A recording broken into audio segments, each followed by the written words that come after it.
Would you find value in opening the door to have more conversations about your business with more prospective clients?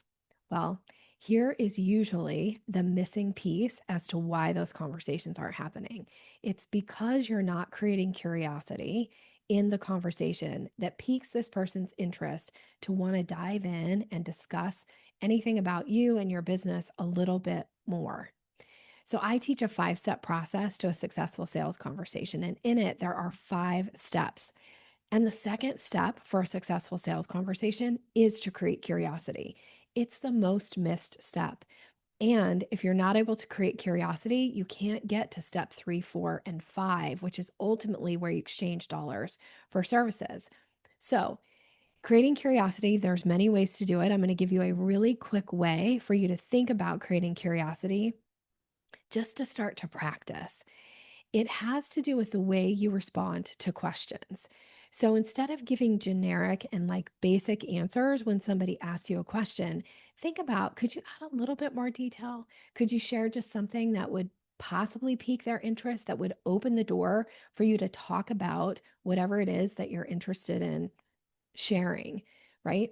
So, for instance, let's say you run into somebody, you haven't seen them in a while, and they say, "Hey, what's new with you?" Instead of saying something like, "Oh, not much," that doesn't create any curiosity.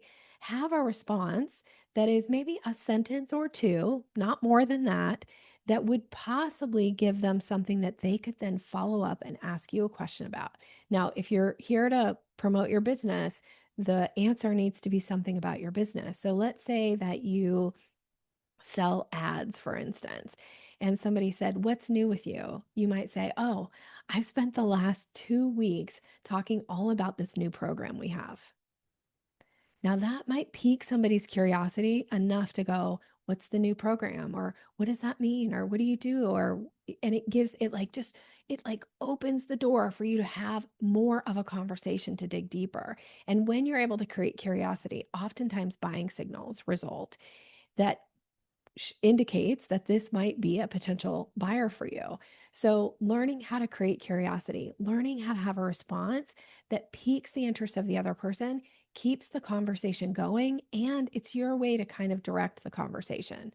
Now, if you give your curiosity creating response and the other person doesn't respond in a way or have a follow up question, if they just change the topic, go along with them in the conversation and look for another opportunity to answer a question where you might pique curiosity in some other way. But learning to create curiosity, it is the difference maker in how many conversations you can potentially have with your prospective people, prospective clients, prospective buyers. Super important to your business.